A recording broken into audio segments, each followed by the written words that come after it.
Welcome to Biggest Geekest. We are your hosts. I'm Randy. I'm Joe. This is episode 103 of our show. The date is Tuesday, August 30th. August the 30th, 2022. What's up, yo? Oh, some things. Things are up. Things that I don't know if you've seen me mention online, but I have not told you specifically with regard to the Emporium. However, yes, we played D&D. That is the most important thing. OSE. We played OSE style D&D last week on Thursday. Yes, I had the sweet TPK. We were surrounded by the undead. Yes. Hello, phone guy. Thanks for stopping by. Yeah, we got some of the regulars. Matt Barninger's in the house. Martinson, Darth Theak, Aaron Wilkerson, Malachi, Arn Man, DJ Craze. What's up? So we got quite a large crew already. That's awesome. Yeah. Didn't I? All right, cool. We got DVR me here. Some representation. So shout out to DVR. Yes, indeed. So yeah, we got our butts handed to us by ghouls. Yeah, I didn't know. I'm not going to tell too much about. I don't want to tell too much about the encounter as part of the adventure. How about we talk about some generalities, like why good. do you think it was a TPK and why I think it was a TPK? Yeah. Hey, Shadow, what's up? Lazy Frenchie. I bet you are a DVR me person. Sweet. Good deal. Hello to you too. Yes. I'll start. Do it. By saying, don't beat yourself up. No. Dice were not on our side. It is part of the game. Yeah. Right? The dice go against you. Mm-hmm. There are people out there who will say, "Hey, Shushu, yes, we've got some good DVR representation in the house." All right. Oh, even DVR himself. All right. Hey, welcome, big man. Man. Sweet show. Keep it up. Punish those fools. Punish them. Punish them. Yeah. Yeah. The dice don't go your way. Some folks may want to have like a safety net or hero points and re-rolls and all that other stuff. That's for children. Right. We old school testosterone based gamers. We don't put up with that. If you get killed in the game, you get killed. I mean, you die and you make a new character. Yep, that's how it is. You just went down to the tab. If we would have gotten initiative.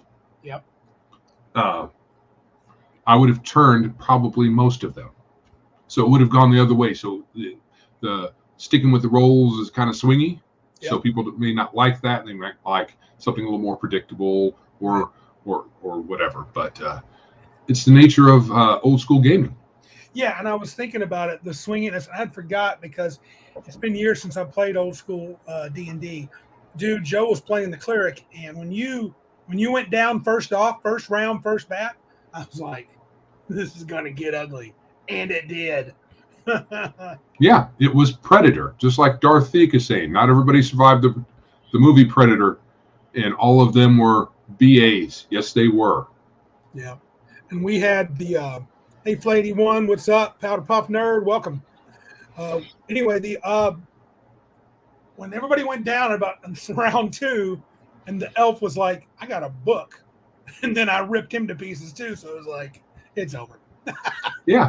He didn't even get a chance to flee. We were all like, yeah, go. Don't worry about it. We're dead. Yeah. And the thing that was interesting, we talked about it. So we ended a little bit early because we're getting close to the end time anyway. And because I'm trying to make this a play test, but I also want it to be a campaign. So we decided we're going to roll up some other characters. One of the characters, the wizard player, wasn't there. So he's going to roll up some boys to come in there and try to fix things. Yes, White Rat, a TPK. Total party kill. Yeah. Kill RPG speak for everybody die. Yeah. Everybody's dead. I killed all the characters. Yeah. If everyone had played an elf, Maliki, yeah. If they'd all played an elf, they'd have been immune to the paralysis. But yeah, the damage was paltry. They do get 3 attacks around, so they're no joke. Yeah, individual hit damage isn't much, but three of them hits and it can hurt. Yeah, that's and I true. did kind of go crazy on the elf. He had the highest armor class, I think, of everybody, and I was just like, you saw them. They were 18, 19, 20, 19. You were hot. You were hot. Yeah, I was on fire. Yeah. It's 3 times. You're not supposed to be able to hit me 3 times. Man, she won't let it go. Or listen. Correct. So here's the other thing. When you let one person, which sometimes we kind of default that way, and it's nobody's fault. It's just the way it happens. Yep. I was taking lead, and I said, "Yeah, those are piles of sticks. They're probably there purposefully." Randy confirmed that because they seem to be purposefully arranged and ritualistic. So if we light them, it might set off some ritualistic thing we don't want. Yep. But somebody else, Powder Puff Nerd, said, "Hey, we should burn them." So sometimes you listen to the other person. Sometimes you don't. Sometimes you don't. So don't just let one person. Don't just let one person dictate. Sometimes maybe listen to other people. Yeah. Silent Shushu, you are correct. That means I won. Yes, I was the winner, and so that's pretty sweet. Yes, very, very sweet. I like winning D&D. You don't get to very much, but I will take it when I can get it. We'll roll new characters, get a chance to explore the advanced version of OSE. So maybe some new classes. We'll see. That'll be fun. Yeah, I was thinking about it. True, having not playing a cleric, but then again, I know. Somebody better play the cleric or paladin. Somebody who can turn. So yeah. Yeah. Jeff, one of our buddies, stayed around after for a few minutes and explained to me the new paladin, which is in the advanced OSE. And dude, he may be as good or better than the elf. He's legit, dude. Oh yeah. Legitimately tough. Yeah. I was looking. Yeah. I mean, you get several things. I didn't look at the XP chart, so I don't know how much if they have a higher XP chart. I know they did in the old school game. It took more experience for a paladin to go up. I think the only one that's more is the elf. So, yep. All right, so that was fun. Anything else fun this week for you? I started back to school. No fun for me. I mean, I liked the first week, but it's also a lot of hectic stuff and getting students in the right classes and helping them get their courses. Oh, Martinson going to make a barbarian. Good. Rage Against the Machine. Yes. Or Against My Adventures, whatever works best. So, over the weekend. Go ahead. Yeah. No, go ahead. Over the weekend, a couple of neat things happened. Big Geek Emporium acquired a dev team. A development team. I've signed a contract with some developers from across the pond. Oh wow! And they're going to help get the site more professional looking and work a little better. The download issue we've been having and plagued with, and I've been embarrassed about for the last week or so, I believe they have resolved. Either they by themselves or they working with me. However it worked out, I don't care. It looks like it works much better. So, moving forward, they're going to help either help get the print-on-demand functionality off the ground. It's fairly close now. Oh, cool. Or it's just going to be going forward. They'll get us out of WordPress and the multiple plugins paradigm that I'm in now. Yeah. And get into a more typical setup with JavaScript or whatever whatever we decide to use. Oh, good deal. Good deal. All right. Well, that's great. I'm excited about that. Yes, very much so. Yes, Silent Shushu. If the dice will it, then maybe it's fate. That's the way it's supposed to work. Yeah, I think it's more fun. I'm much happier when the game is a little more random. So, but it was a good time. I think we still had a good time. A little disappointing, but hey, it sucks to lose, but it was fun to win.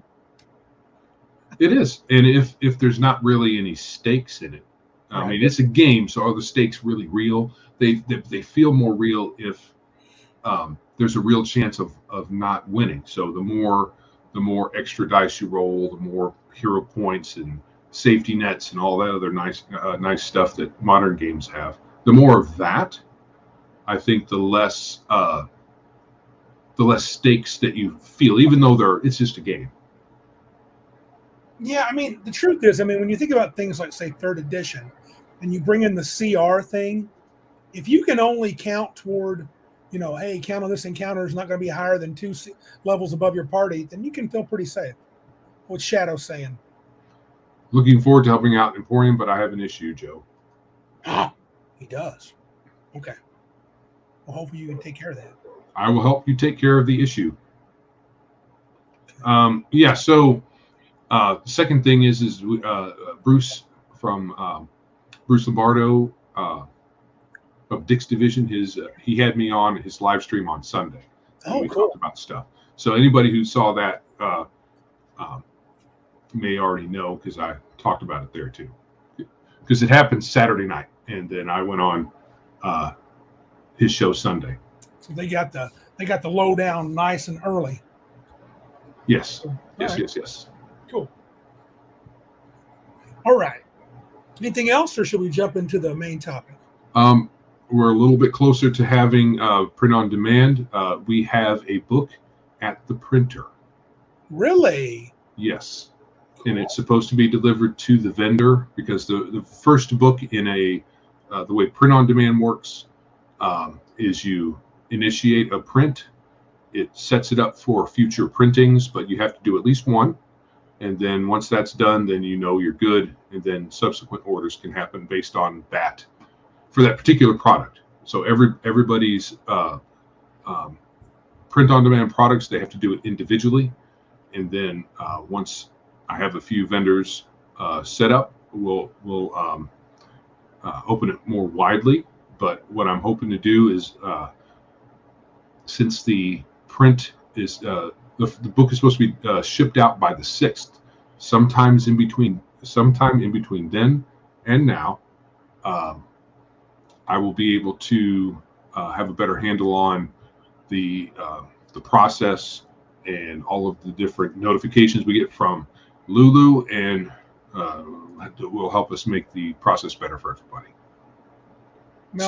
Malachi says Big Geek Emporium was mentioned during Inappropriate Characters Sunday night. I believe that's a Pundit, Venger, it's another cat I think on there too. Show they do every month, is it? I don't know. They don't have a lot of new shows. So, right. Good. Well, that's cool. That's cool. As long as it was at least neutral, then I'm good. I don't care. At this point, any press is good press. Right. So. Yeah. Fair enough.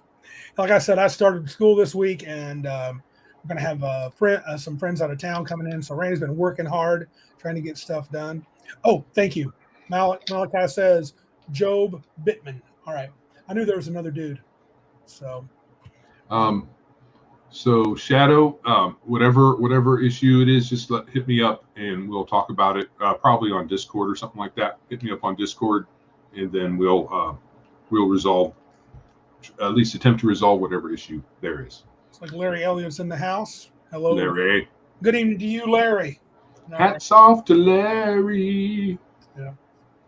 But that's old. That's an old school song reference. Is it? I don't think I know that one. Too old for me. I'm so young, So young. That's my youngness. All right. Let's talk about some sweet artifacts, shall we? Yes, let's do that. But before we do that, we will do that. If you are watching us and are not subscribed, that reminds me, I need to do something right quick as you start yakking. But yes, subscribe, like, share, comment in the live stream, or you can wait until it is posted and you can comment your comments afterward to help us out. That would be great. But yes, you can also go to Big Geek Emporium, take a look around. If you like something, pick it up. Lots of free things, lots of very inexpensive things. Yep. Okay, so I'm going to start out with this. So artifacts. First of all, dude, cut my teeth on artifacts in first edition. I think I'm going to end up tonight saying that me and Joe talked a little bit before.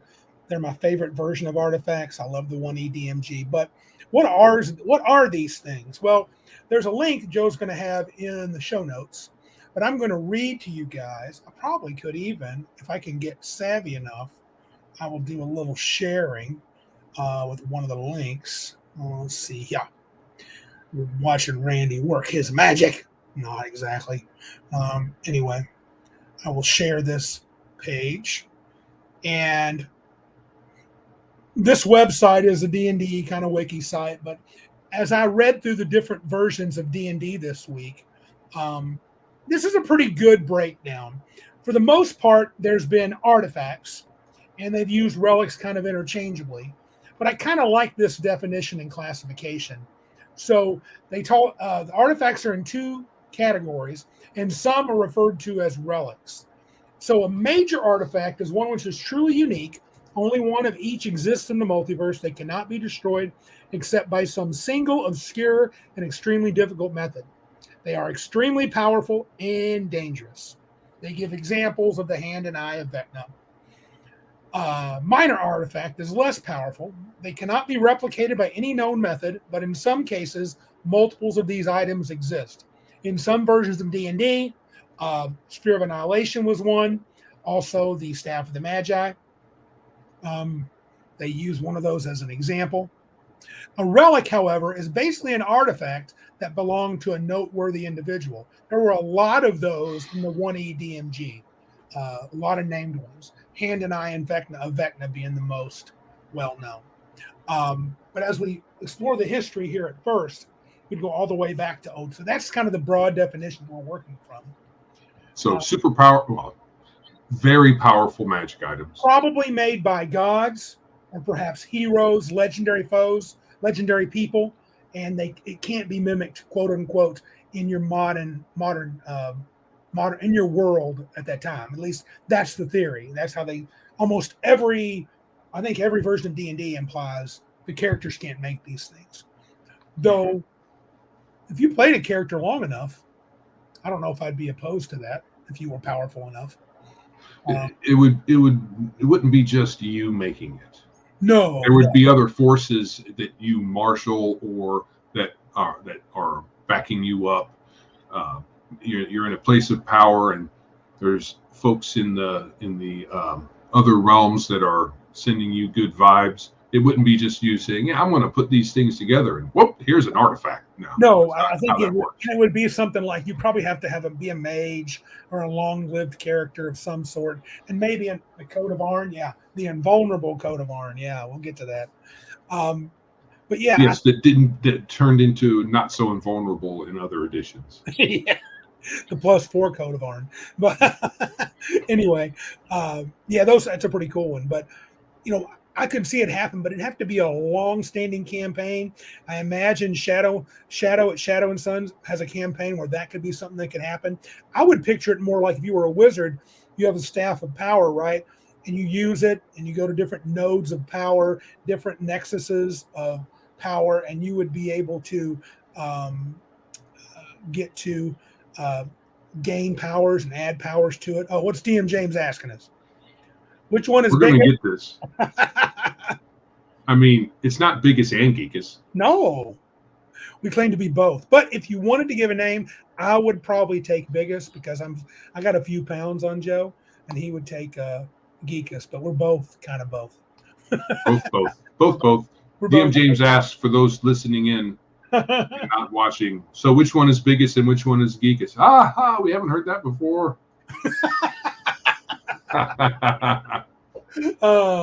Actually, I'm not sure if I have. But yeah, we've been asked that a few times. Okay, maybe I don't pay attention. Duncan's in the house, but two artifacts. Let's kind of do a historical dive. Now, I was shocked. I did a deep dive into the editions. Well, deep dive is a strong word. I did a dive and I read the artifact sections, which are generally not very long. Artifacts first came into I don't want to say fruition, What do you say? IR original. During Eldritch Is that Wizardry, Haxor? so one of the early versions of D&D, and I want to share that too. I got a little PDF of that thing. Let's see. What can I do? You looking for the file to share? Yeah, give me a second. One.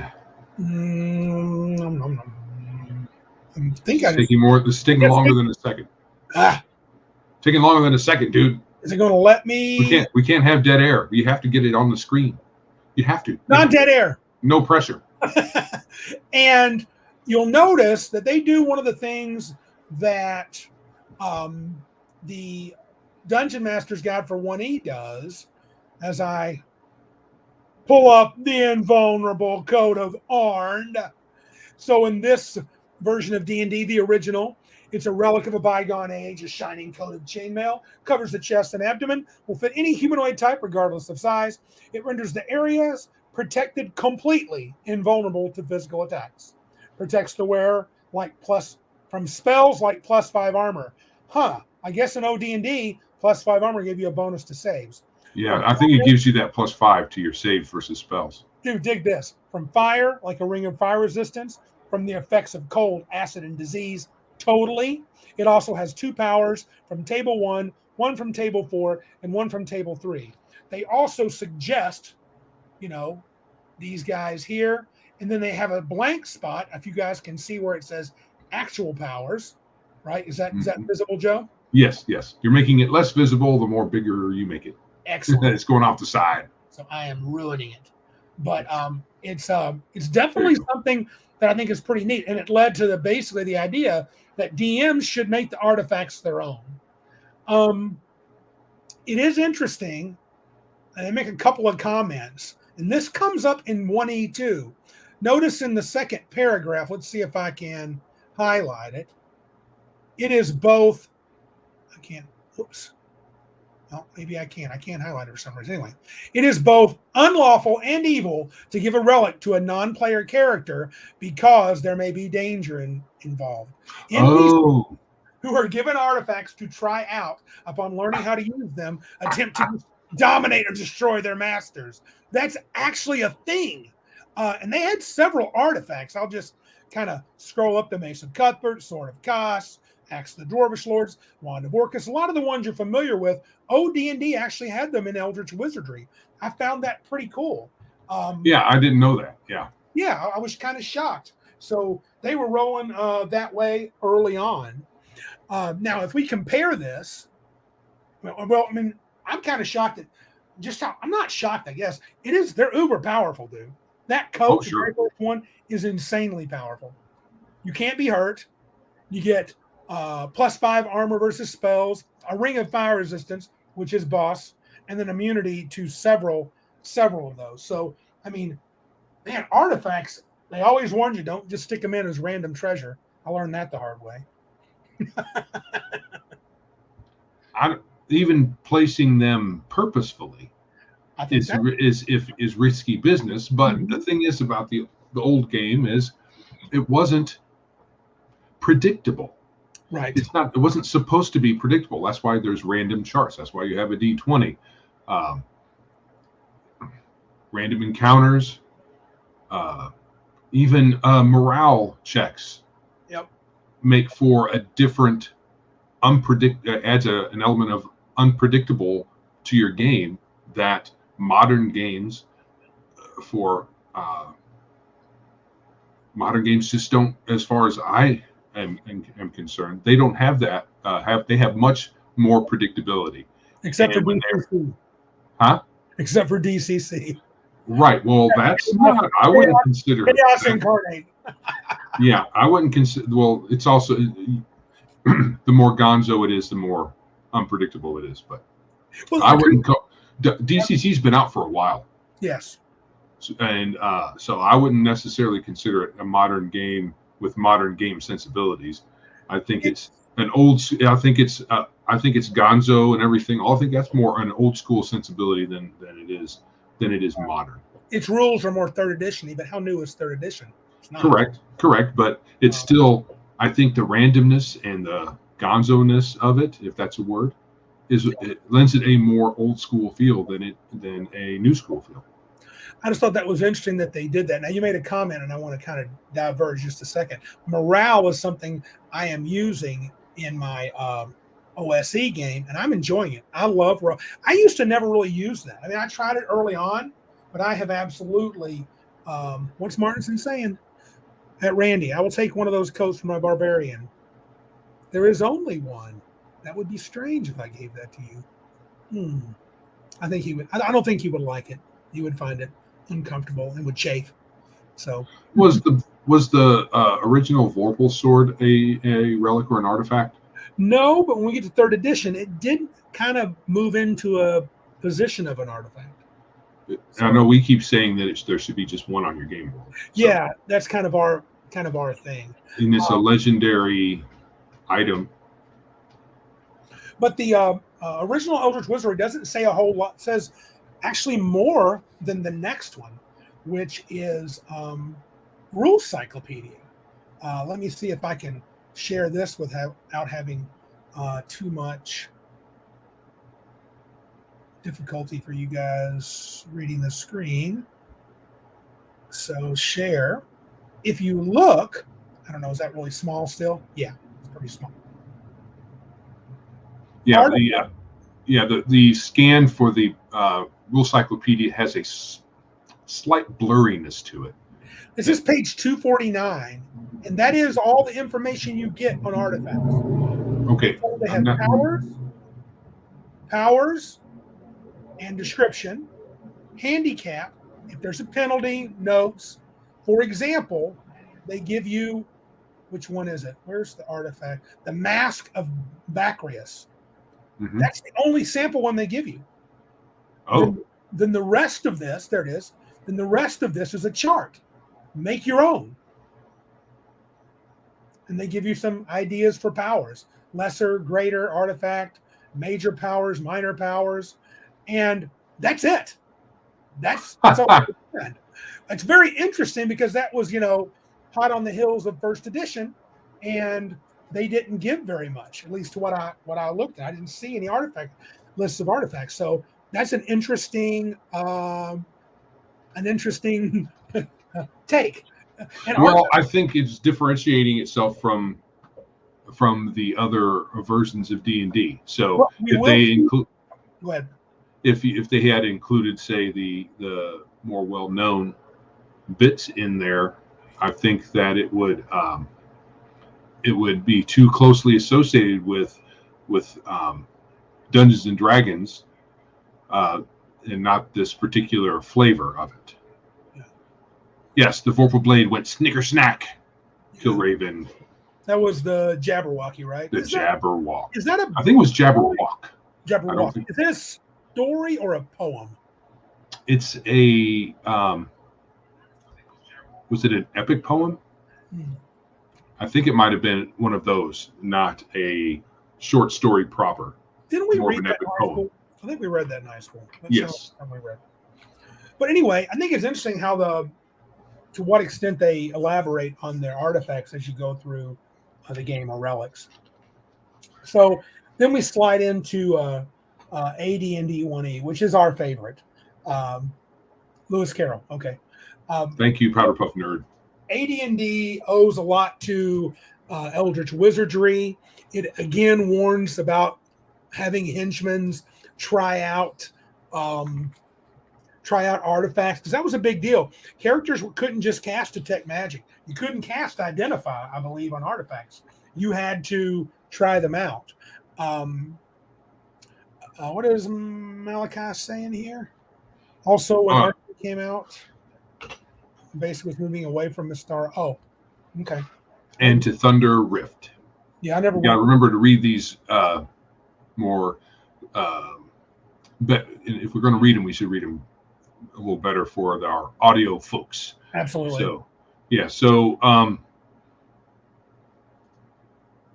well, they had the Rule Cyclopedia when it came out, had the whole big thing about Mistar in the back. So, yeah.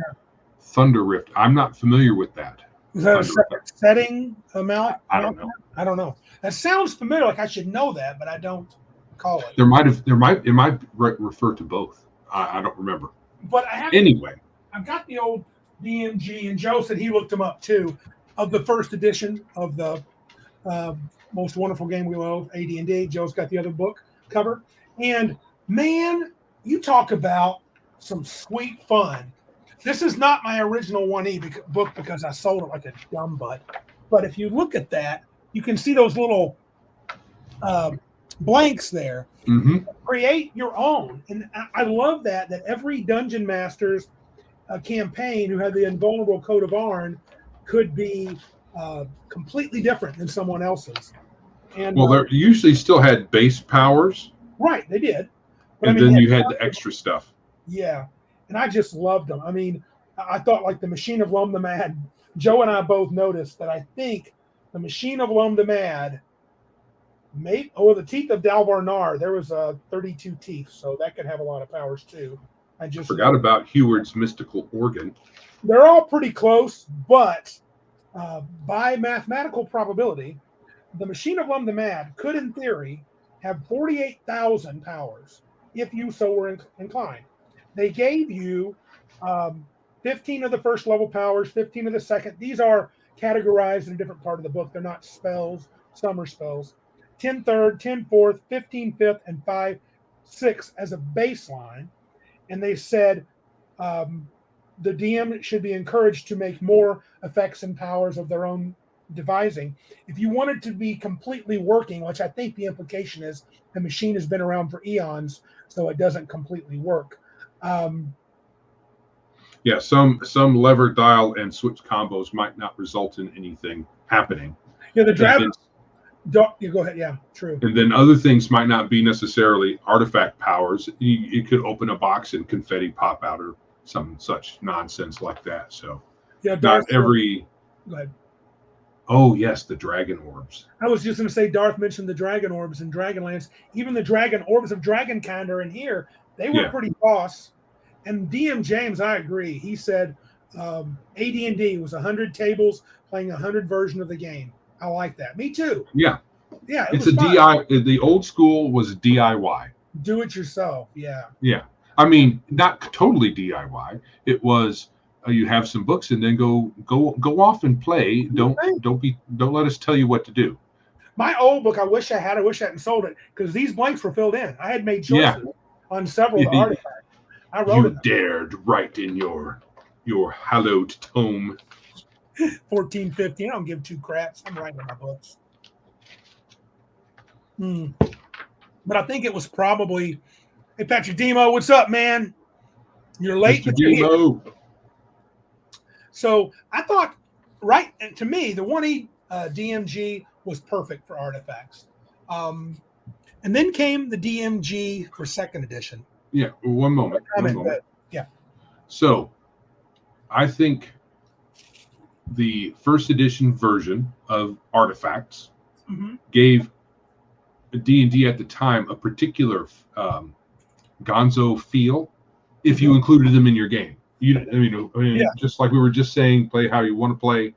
Some DMs didn't put artifacts in their game because you don't give a player character that much power, even though almost all of them, if not all of them, had drawbacks. Some of them turned you evil and you become an NPC fairly quickly. Lots of them could kill you rather instantly. What was it? The Codex of Infinite Planes, even though you can go anywhere. Every time you open a page. Every time you read a page, it's a cumulative 1% chance you will suffer a dire fate. Right. So, yeah, dire fate means probably make a new character. I mean, if I'm DMing, it does. You're going to die horribly. Right.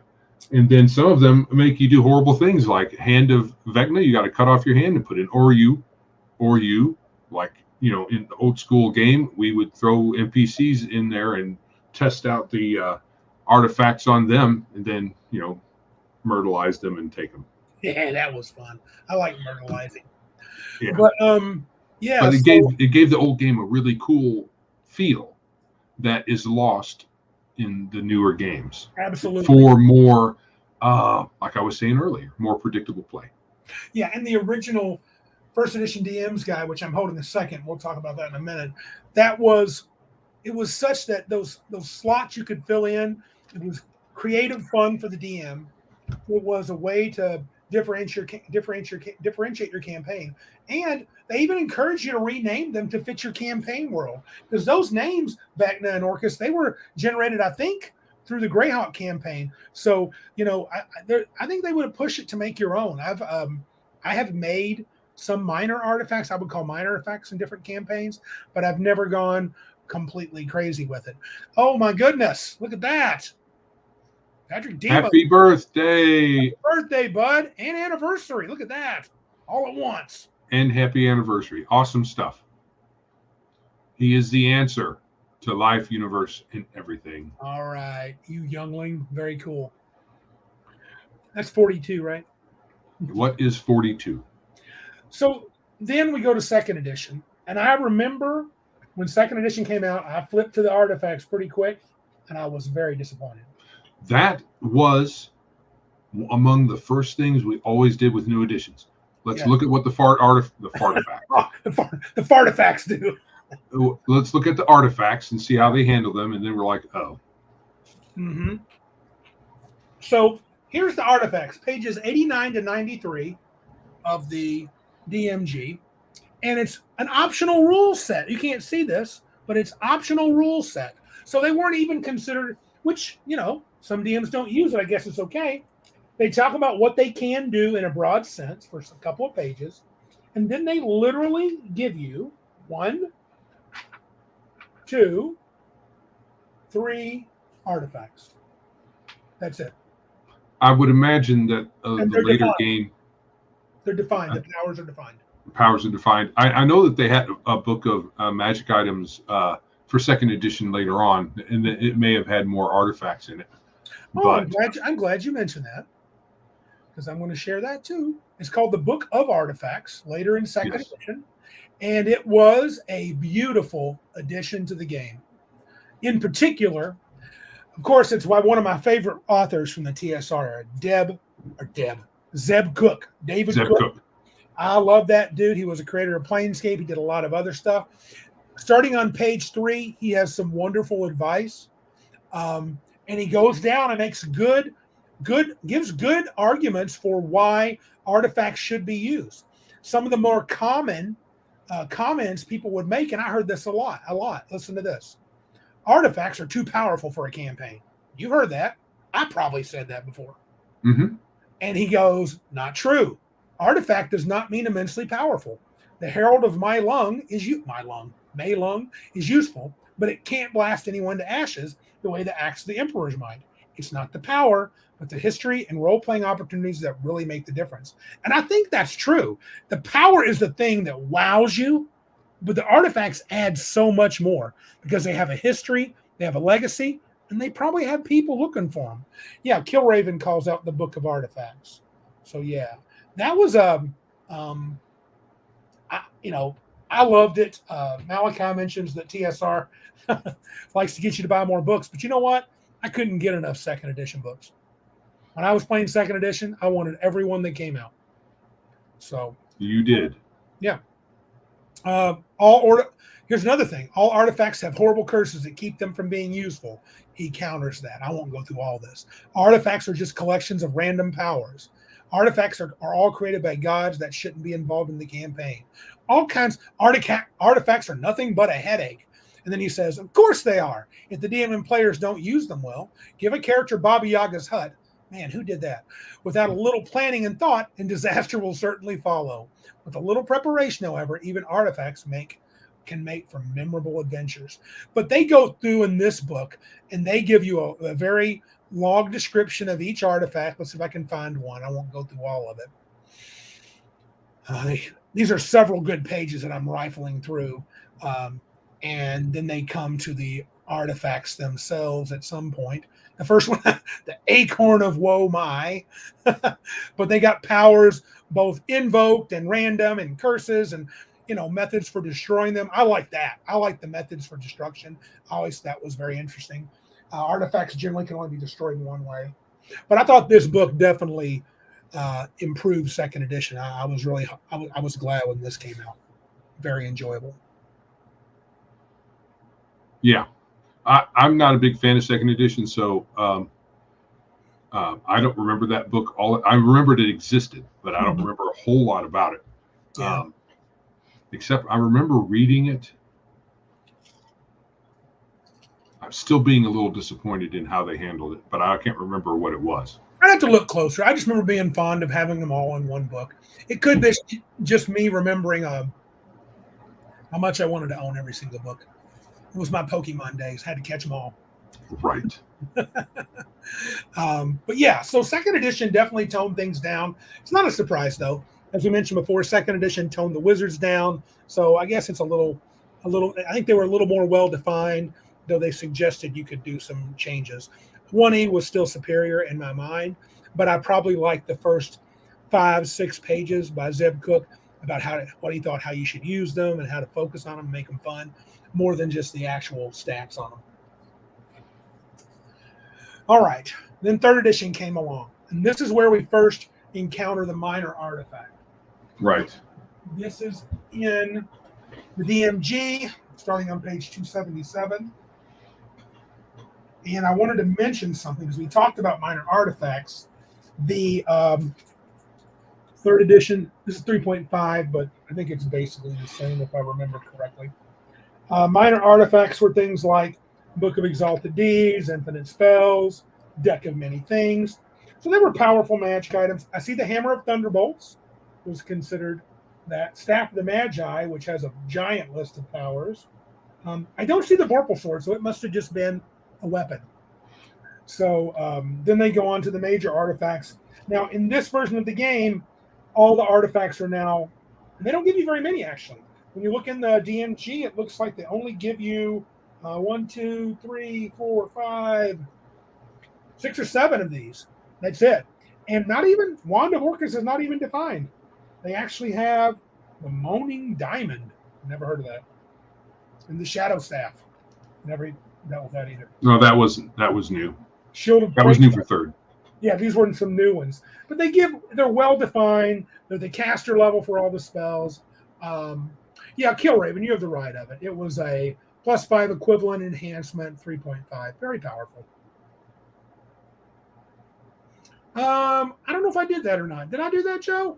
Patrick's saying, I remember that time Randy actually let Joe have the Staff of the Magi only to take it away again. Did I do that? Well, okay, so that sounds right. Took it away in that we didn't play those characters ever again. Mm. So it was I had a birthday and I just a bunch of gaming and got oh, that's right. Yeah, and I was playing a wizard and right in one setting and you said, here's Staff of the Magi. Cool. We'll never play this character again.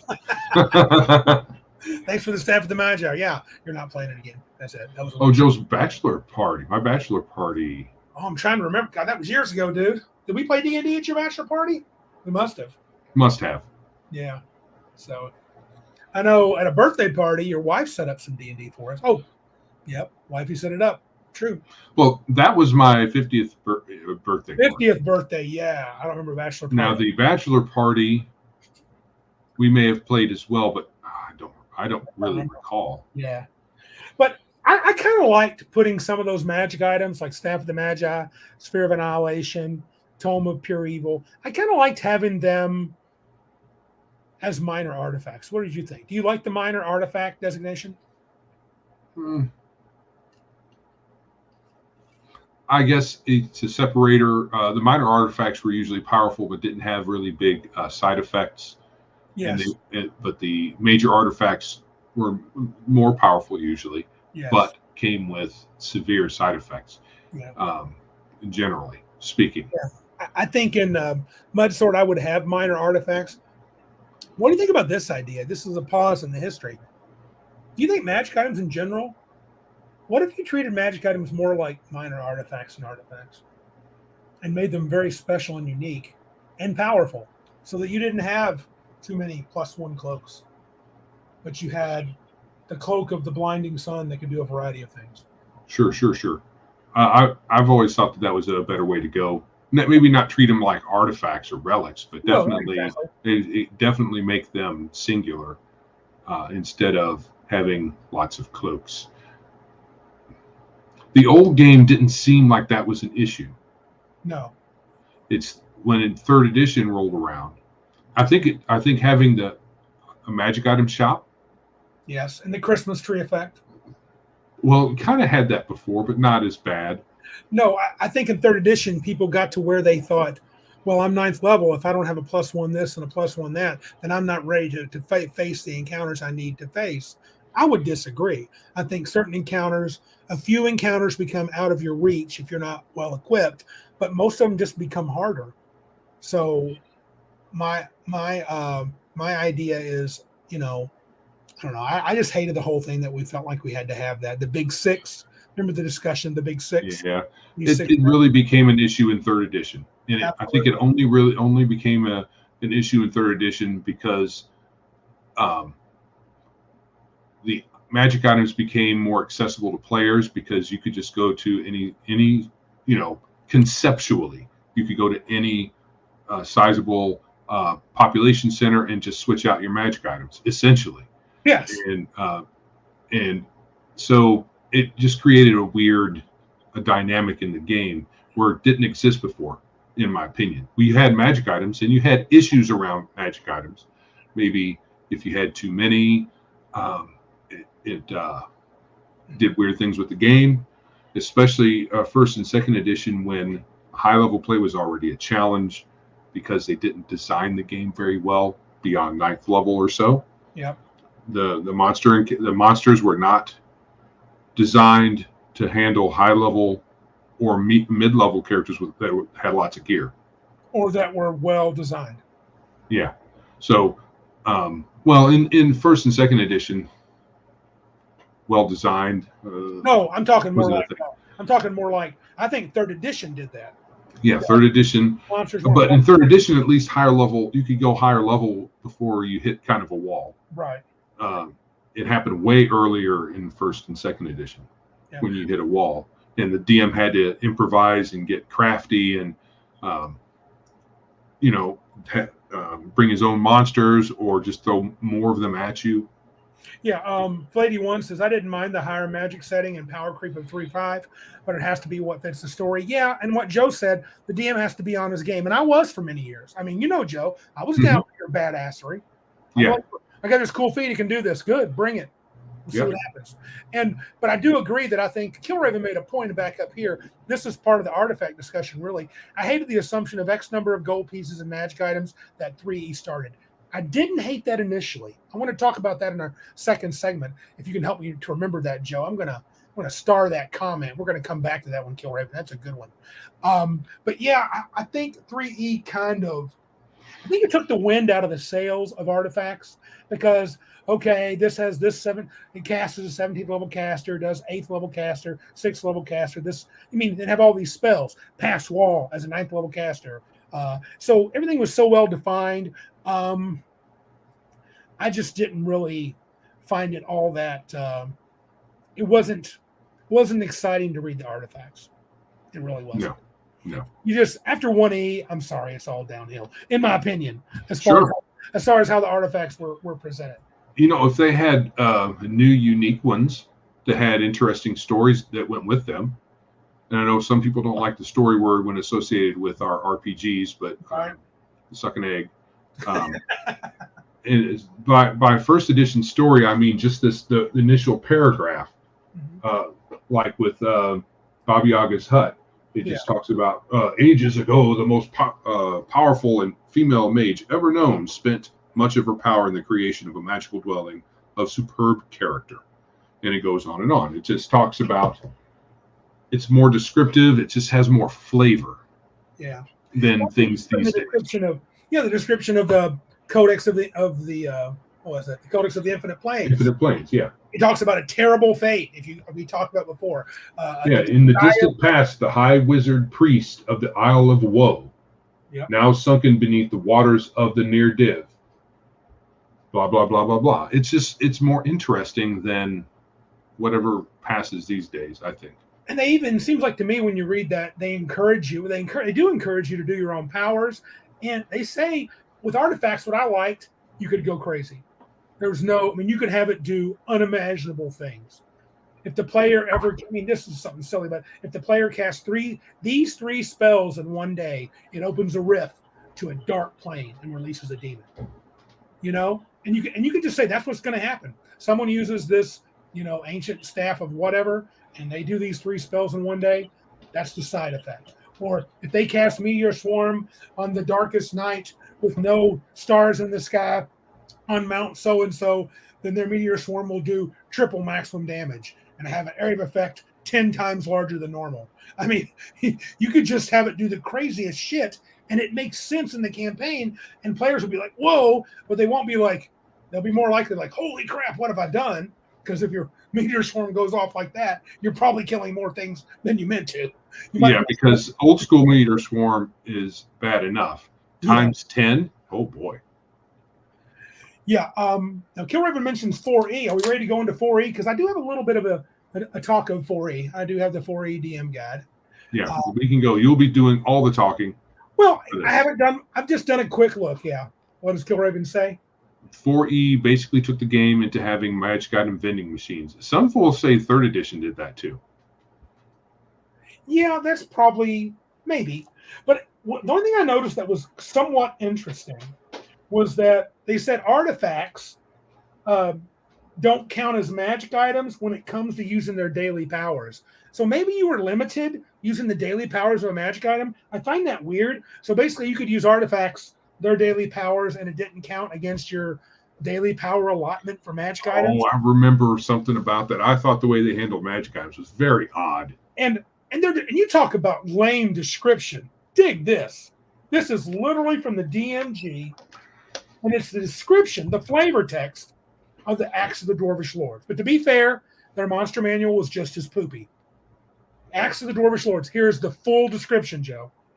One of 5 tools given to the first dwarves by Moradin, the Axe of the Dwarvish Lords, appears in times of great crisis, often in the hands of a champion destined to save the dwarf people.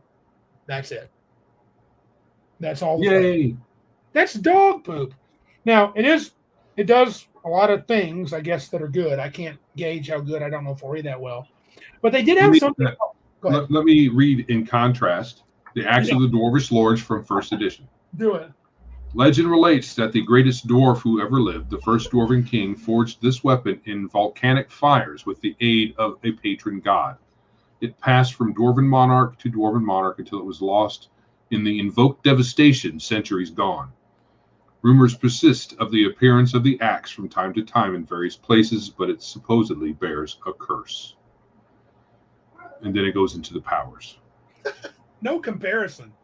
But that was one of the problems that we always talk about in 4E, that one of the problems we had, I can't get the camera straight.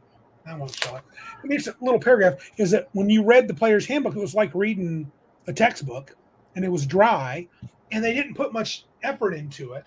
It was boring. All the pages were so similar. It just it made me go to sleep. I did find one thing interesting, and this is not majorly interesting.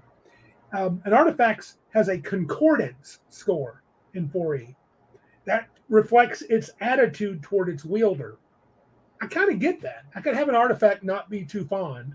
It's kind of like an ego thing. Kind of like an ego thing.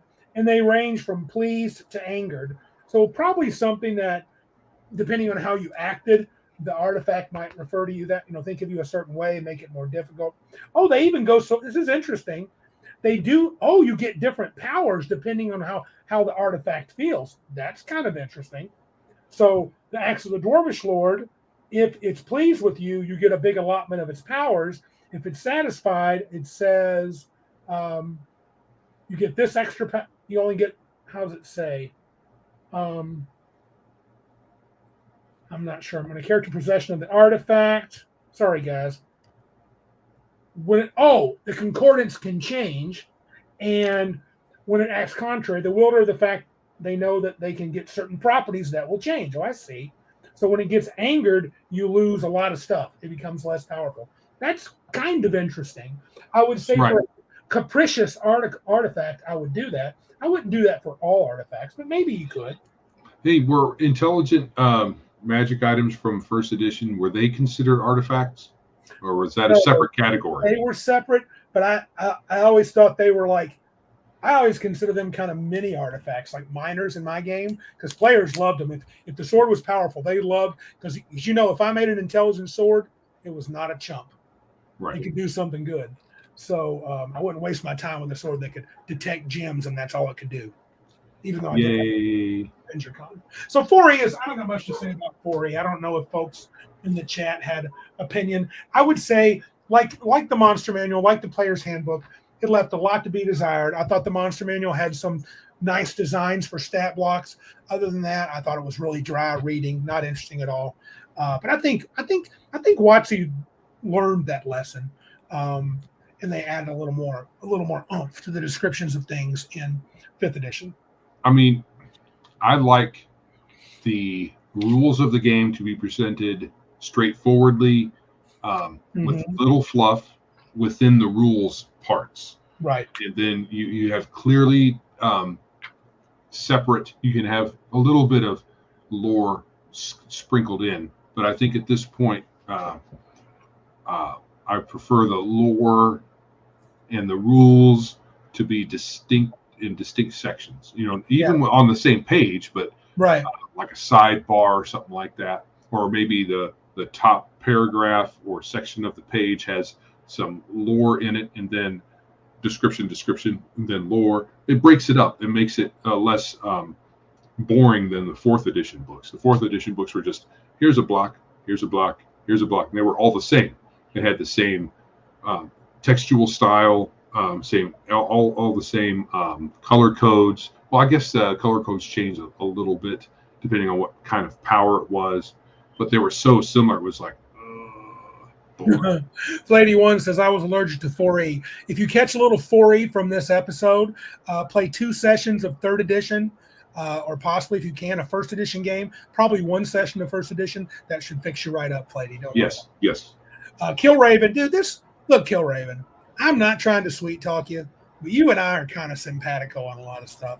He says, I always kept intelligent magic items very rare. They would all fall into minor artifact territory. Right. Yeah, they should be very rare. But if you make them, don't make them dumb. Like Powder Puff says, a speaks to plant sword. And that's it. Here's a +1 sword that'll speak to shambling mounds who don't want to speak. They want to kill you. Right. It's so dumb.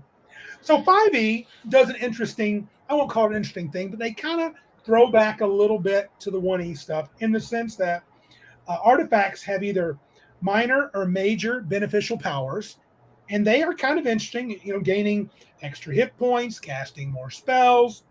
That would be a major one. Minor would be things like lesser spells. You can't be charmed or frightened, immune to disease. Then they also had minor and major detrimental properties, and these are in charts, so you could roll them. You could roll the different things. Like if you rolled a major detrimental property, you still had to attune your artifact, Joe. I know you like that about 5e. If you rolled an 87, while attuned to the artifact, you lose the ability to speak.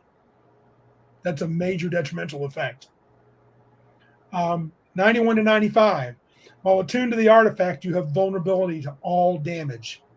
You take 50% more damage. Yeah, so they were I have to admit, 5e's channeling a little bit of old school with that. I mean, they're not as hard as they can be. And this is cool. And then just picking some out at random. One of the major detrimental effects, the artifact imprisons a death slod. Each time you use one of the artifact's properties as an action, the slod has a 10% chance of escaping, whereupon it appears within 15 feet of you and attacks. So, yeah, there was some good stuff. I like that chart. I could steal that chart and use that even in different games. It's really, because most of the powers are, some are defined as actual spells. Some are just like, you summon this creature. You must kill a creature of your alignment. That's harsh. Before you can become attuned to the artifact, you have to kill a creature of your alignment. Oh, well, that just makes you... Yeah. That could not be on a good artifact. Mm-mm. No, that would be something you would put on to. That would definitely be a neutral or evil artifact. Yeah. Yeah. Oh, Killraven. Dang, dude, you are in my melon. Killraven says attunement seemed like a good idea at first, but I got sick of it fast. This dude right here got sick of it quicker than I did, but I thought immediately.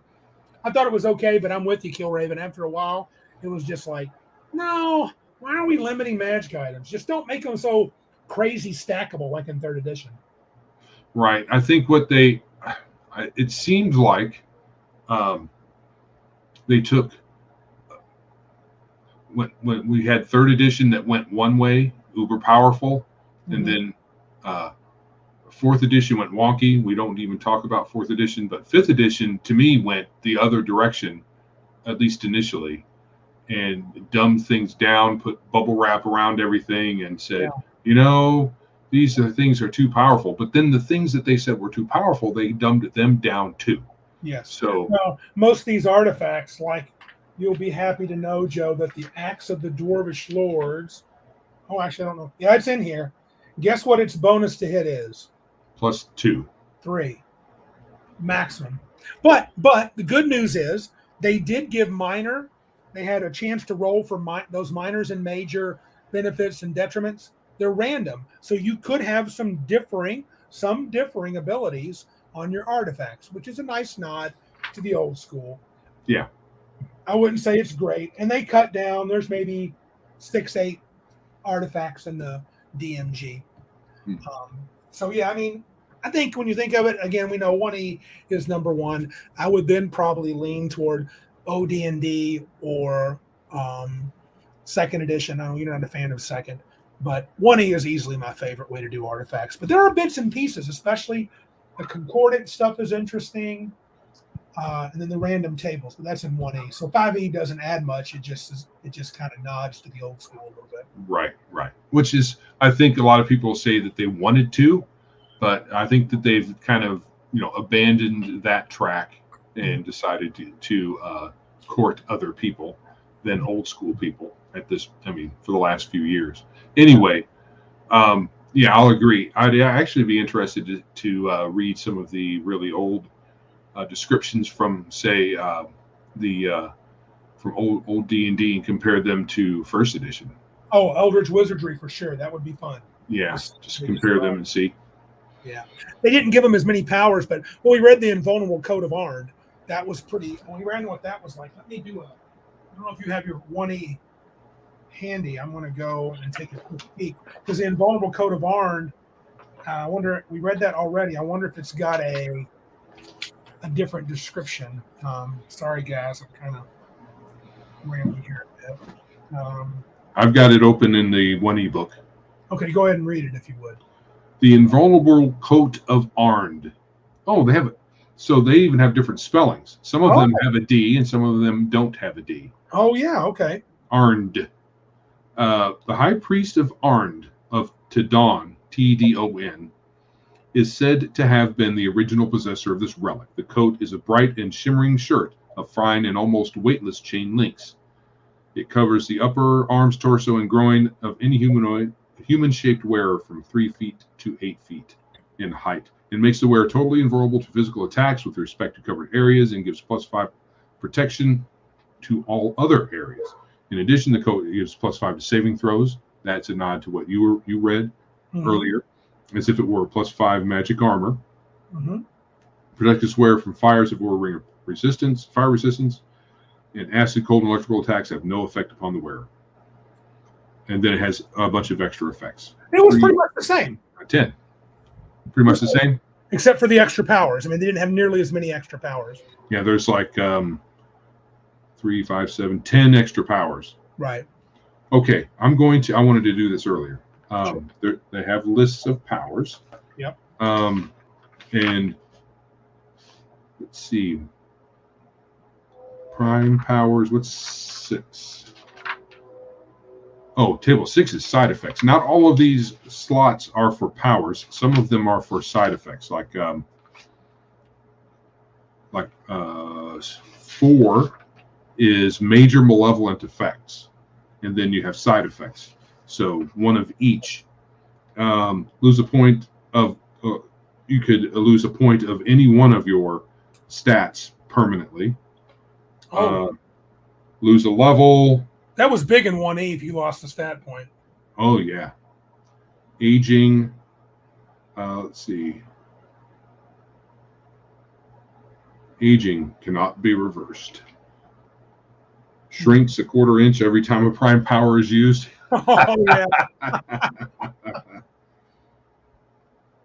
Utterance of a spell causes the complete loss of voice for 1 day. Yearning to be worshipped is uncontrollable. Oh, I love that one. Yeah, those failing to bow and scrape to the artifact's possessor will be subject to instant attack. Talk about taking away your agency, dude. Those are major malevolent. These are side effects. Yeah. Whenever this item is used as a weapon to strike an enemy, it does double normal damage to the opponent, but the wielder takes normal damage just as if he would have been struck by the item. So that, of course, that wouldn't apply to the armor because it's not a weapon. But user has short duration, super charismatic effect upon creatures of the same basic alignment, so that they willingly join and serve the character for a number of turns.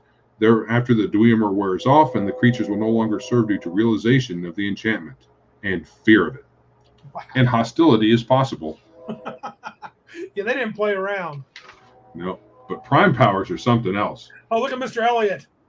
Losing voice for 1 day. Give that to my wife, please. Come on, dude. Your wife is nice. Stop. She is awesome, but that's funny. Prime powers. Resurrection 7 times a week. Spell absorption 9 to 24 levels 1 time a week. Mm-hmm. Summon 1 of each type of elemental. 16 hit dice version. Dude, that's so boss. Those prime. If you can get an artifact with prime powers, not all of them. No. Had them on top of their already pretty nice suite of powers. Wow. Yeah, they were just ridiculous. But that's what made them fun. That was the beauty of them. And I mean, and we were playing. Oh gosh, in the early days when I was on my Monty Hall. I remember my cousin Ryan at one time. There was a death of several super high level characters, and he had a low level cleric that literally had like 9 artifacts on his sheet. He had more magic items. He had pages of magic items. Oh, what guy was that again? Some cleric of his way back in early. Who? Ryan. Who? My cousin. Oh. He played with Ryan. Yeah. You know, there was that fellow that was a underclassman for us. Well, I don't know if you called him that in high school, but we were seniors, I think, and he was a freshman, and we were in French class. Oh, yes. And he brought his character sheet. Yeah. Of course, it was just written on regular paper because this was back in the 80s. Yeah. And he had this really long list of equipment as well as all of these magic items. Yeah. And he was like, "You could never beat this guy." And I'm like, "You can't carry all this stuff. Where do you keep all this stuff?" Yeah. My buddy Philip tried that in college. I went to college, and he pulled I've got a druid magic user that you could never defeat in no DM could stop him. And I'm like, really? Let's run an adventure next week. I killed him. It's like, you could never kill him. Yeah, actually. I use this. Yeah, it doesn't work. And then a storm giant comes and smushes you into gel. Oh, you're confused. You think I'm going to play fair. Oh. Hey, Raven. Okay, we know we love 1E. Oh, is that another DVR person, or is he one of our? No. Raven Wolfguard. He is a fellow traveler he's another gamer. Right on. Tabletop gamer. He haunts the basic expert more. Oh yeah, a great podcast. Yeah. Yeah. Good. Okay, we talked about our favorite edition. Let's just kind of bounce off some of our favorite. Can you give a top 3 first edition, or it'll be first edition, but anyone, artifacts to you that you just thought were the coolest? Baba Yaga's hut. Not necessarily because of all the powers, but you have a base of operations that you ride around in. How cool is that? I know. And you don't have to steer it. I mean, it just follows your commands. Go there, go there, go there, whatever. Folks in the It's chat, cool. list some of your favorite artifacts if you can. That'd be cool to hear. Yeah. Favorite artifacts from old school. Okay, how about I give one? You give one, and I'll give one. So one of mine for me would, without doubt, be the Codex of the Infinite Planes. I knew you were going to say that. I loved it. It was probably my favorite. Yeah. All right. So because you just stole my next one, I'll have to think of a different one. Let's see. Well, Hand of Vecna. Oh, Hand and I. You can count them as one. They're awesome. Yeah, mainly because it's hilarious seeing folks who are willing to chop off their body parts to stick an evil thing on them. It's fun. Cal said, catch the 11-second vid by Basic Expert today. Will do. Thanks for the tip. 11 seconds? Well, you know it's going to be quality. Yeah. Probably says, you idiots suck. But I guess for me, a second artifact, it seems kind of weak, and it's kind of hard to ever get a hold of because he has it, the Wand of Orcus. Death stick. Yeah. You know, I would say that getting that is just, if the DM has that, and you've had that. Yeah. It's a trap, because as soon as you use it, Orcus shows up. Oh, I was missing that. What were you doing that? Yeah. What are you guys doing with that? You should give me that back right now. Right now. Here, thanks. Don't use it against me because it won't work. Raven Wolfgar says, I've been telling everyone I meet that ask what my ring is, that it's the Eye of Vecna. Nice. That's cool. What about a third one, Joe? A third one. Okay.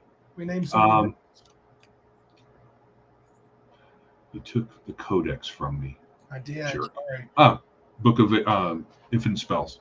Yeah, that's a sweet one. That was a minor one in 3rd edition, though, which is funny. Yeah. They made it a minor one. I guess for me, there's so many of us. Patrick's got the Wand of Orcus too, as a vote for Wand of Orcus. So many good ones. I think there are a bunch of them. God, I'm torn. I'm going to say the Orbs of Dragonkind, as I used them a lot. Back in the day, they were my artifacts. And those I used to like randomly roll, and I'd put them in there, and a player wouldn't even know exactly what they found. Hold on. Yeah. Also, I think we had a couple of long-standing campaign ideas, or that's not the right word. Ideas isn't the right word. Plot lines that just would happen occasionally, where you would have an orb of Dragonkind, and everybody knew that there would be more, and that then you could combine them. Oh, Patrick, I take that back. Love that one. Thanks, Patrick. The Rod of 7 Parts put together wrong. Yeah, that's a great one. Because then it blows up and it goes their separate ways, and you got to find them again. You lose all the pieces again. Yeah. So if you don't know how to put them together correctly. Yeah, and you go, I got them all. Oh, poop. And they all I think all of them disappear. You don't even have one of them anymore. Oh, cool. Oh, let's help Raven out here. We got a YouTube channel where they do tarot readings. If you're into that sort of stuff, check out Raven's YouTube channel. And apparently, according to Cal, he was on the Red Room. Yes, we need to talk more about the Red Room too. They make they have a ton of stuff on the Emporium. They do on the Emporium. Buy their stuff. Yes, get their stuff. Pretty soon you'll be able to buy their books, because we will have POD by the end of the month, by the end of September. So when you're thinking about artifacts, Joe, and this I think probably will be I think we're getting near the end of this discussion, but how do you think you should use them in a campaign? What would you think is you can make it part of a plot line. Perhaps the big bad guy has an artifact that's helping him do his nefarious deeds. Maybe you need to find one to counter it, or several, depending on what that particular bad guy has. That's one way to use artifacts. And I don't know that it's level dependent necessarily. No, I don't think so. Hello, Cigar DM. Hey, what's up, man? Glad to see you and Cal both in here. I think now one of the reasons I like the Rod of Seven Parts, and I like the Orb of Dragonkind, and I didn't mention it, I almost did, honorable mention, the Teeth of Dalvar Nar, little teeth, is you can put in one of those, one tooth, one piece of the rod, one small orb, and you could randomly do it and just see what happens. Let things develop. It's not so overpowering, though it'll probably give the characters a really cool power. And then it's not so overpowering, but it might take the campaign in a different direction. And once the player determines really what they have, they'll be like, there's other parts. That would motivate a whole campaign of players to be like, I'm going to go find this. I'm going to get all these pieces. Yeah. Right. And with regard to that, in general for magic items, I think one of the things that third edition did to the whole magic item thing to its detriment is assign levels to when particular types of items should appear in your game. And to me, that's kind of, a lot of times it's silly because in the fifth edition, they even did it worse. You got to wait until in fifth edition, you got to wait until you're like double-digit levels to get anything of any note. And by then, it's kind of late. Like I think third edition wanted you to wait until 12th or 14th level before a magic user would get a staff, any staff usually. Right. Yeah, it wasn't even on the list. Wasn't an option to even roll for. Right, and then that meant by the time you got it, you could cast all the spells that are in it, and it was really not all that useful. Yeah, I mean, I guess it saved you from preparing them and all that, but to me, you don't. Why wait? I was disappointed in third edition when I tried to follow that, and I was like, "Oh, I'm going to put this cool staff of whatever, and Joe's going to get it." And I remember you getting one, and you're like, "It's okay." And I was kind of peeved. I was like, "Why is he mad?" But you made a good point. He was, "I can cast all these spells. This doesn't do anything for me." And on top of that, let the DM may want to do. I like the idea in a little while. I had a character in third edition third level character, third or fourth level character in second edition AD&D. He played this fighter, cousin Christopher, from 4th to 15th level. He got a +3. I made a frost brand instead of not a frost brand. I made a fire. I don't know what. I think it was a fire brand. Flame tongue. Yeah, flame tongue. It might have been. It was a frost brand, but he got it at third or fourth level, +3, +6. Right? Maybe it was a frost brand, but that was his sword. He kept that sword for forever. He never got another one. And it because it's a really good sword. Correct. But it was cool because it was his. And I think artifacts should kind of be that. And I think Flighty agrees with you. He says, Flighty1 says, I always felt artifacts should be thematic and really season the flavor of a story. Absolutely. Right. I think, Darth made a comment before. When I give out artifacts, I tend to take one as a base and make it custom for a player. It helps to control how powers are combined when it's built with the player in mind. Yeah, I've done that. Yeah. And artifacts are generally themed anyway and malleable. They're the original artifact presentation was that way on purpose. Not necessarily. I think it was on purpose just to give the DMs something that they could make their own. Maybe not to tailor to a player, but that's a good idea. Yeah. There's people are listing a few of the sort of costs. Raven lists one here. Raven Wolfgar says one of my favorite artifacts, the Book of Antithesis. Never heard of that one. I haven't either. Is that a D&D one or outside of Dungeons and Dragons? But it's still cool. Sounds interesting. Is that a antithesis of what? Of all things. That's interesting. Yeah. Maybe perhaps it is a mythological artifact. Lamentations of the Flame Princess. Okay. Right. Hello. That makes sense. Yeah. Okay. Cool. Does it make you sneeze bees or something like that? Sneeze bees. Oh, anything else you want to add to artifacts? I'm feeling like I've beat this horse. Right. I think people should grab a hold of the first edition DMG if they don't already have it. If you can. Or one of the many clones. Hopefully they all represent artifacts as well as what version were you reading from? What was that? Eldritch Wizardry, that one. Yeah. Okay. Yeah. And use them. Yeah. Add some flavor. Yeah. Do some epic cool Hornets. stuff. Hornets. You sneeze, hornets. That is so Lamentations. That is very Lamentations. Okay. I think it's time. Yeah, it is. It is time. Do the things, people. Do all the things that make this thing work in the YouTube land. Subscribe, like, share, comment before and after. Do all the things that you have time to do. We appreciate it. Head over to Big Geek Emporium. Check it out. Like I was saying earlier, keep abreast of our updates. I think that we have solved all of our download issues. Anybody who's listening who still is having them, let me know.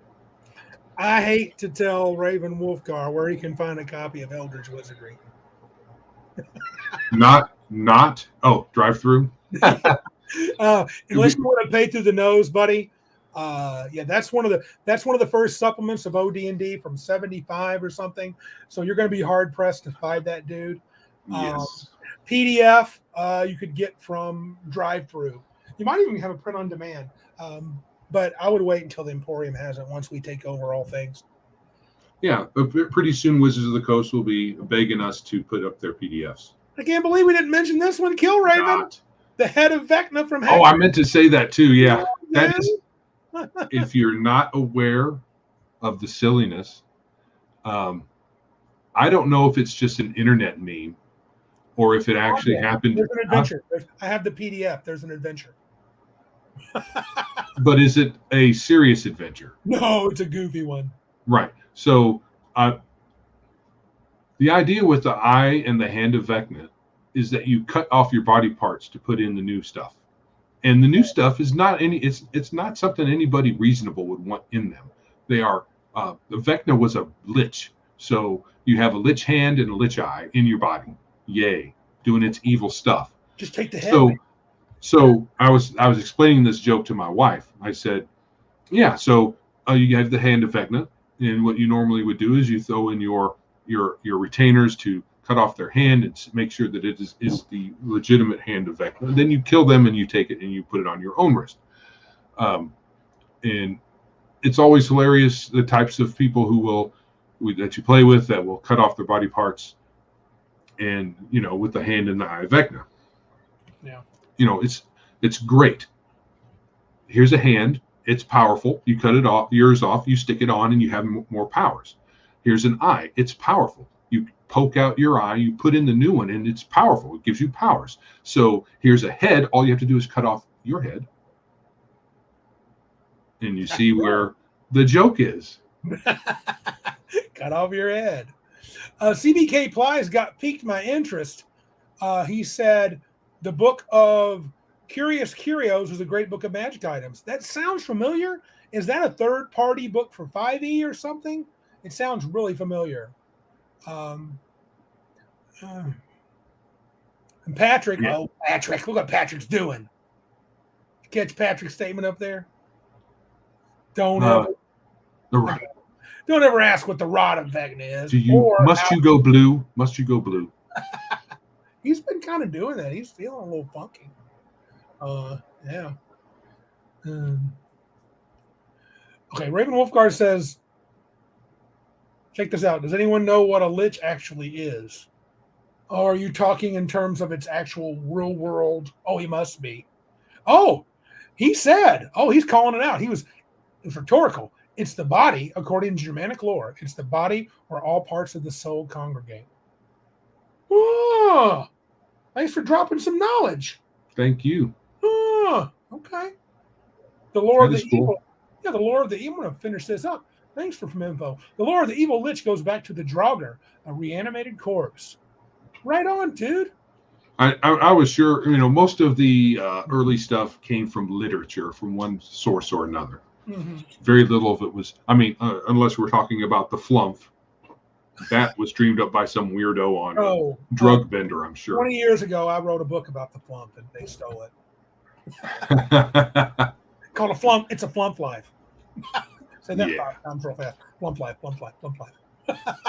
No, don't do that. Don't ever do that. Yeah. All right, so let's transition. Yeah. We're going to transition into the second segment here. We're going to talk about Mordenkainen's. We're back to Mordenkainen's magnificent mechanics, a relatively new segment that I sprung on Joe last week, wherein we talk about some of our favorite mechanics from some of the different systems. CBK Ply. He finally tells me, System Agnostic Book of Curious Curios. Curios is a book of 1,000 items. Okay. I will have to. Is that something we can still find? I will have to Google Is that something we can coerce the writer of to put up on the Emporium? That's the important question. That is. All right, so magnificent mechanics. Now I'm supposed to remind you of a comment. Oh, okay. You want to jump into that? Yeah. So we're starting with 3E because we went all the way through the TSR era versions of Dungeons and Dragons. We're just listing some of our favorite mechanics. And in 3E, Killraven had mentioned that he didn't like the assumption of gold pieces per level. Remember how you would hit a certain amount. If you made a higher level character, I kind of liked it, especially for a one shot. I initially liked it, and I still don't totally hate it. If I'm running a game, say at Cabin Con, or if I was running a game at Gen Con, I could say bring an 8th level character using the player's handbook and DM's guide only with the stated amount of gold. And I could have at least a reasonable anticipation of what kind of gear they would have. Now, if you allow all sorts of books, every splat book, that gold piece value means nothing. Good. CBK is going to share the info. That would be cool on that Curios. But I liked that initially, and I still kind of like it from a viewpoint of, hey, I can have pre-gens with the same amount of gear that would be appropriately spread out. But what I've found is that's really still not true, because you could buy gear that, you got done. Remember, what was those things you guys kept buying? They weren't clasp, but you would buy shirts. Oh, God. Yeah. They were cheap, and they gave you lots of big boosts during our. Well, it was you could use it for haste for a round, right? And then the initial write-up didn't say you couldn't wear more than one. Right. So what you would do is you would have 50 million of these shirts on, one over the other, and then you would just activate different ones. Yeah. It's really, really, really silly, but yeah.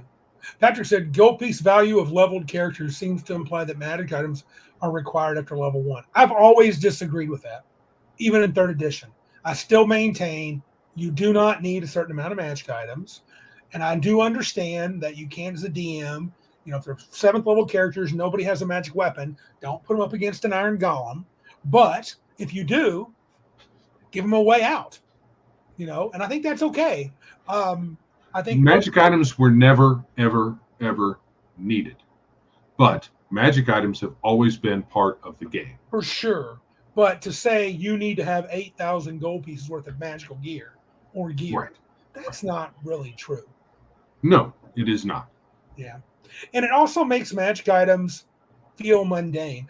Darth makes a qualifying statement here. He says the idea that most characters would have acquired X amount of gold worth of items and equipment, it should not nearly all be used on magic. It includes mundane. True.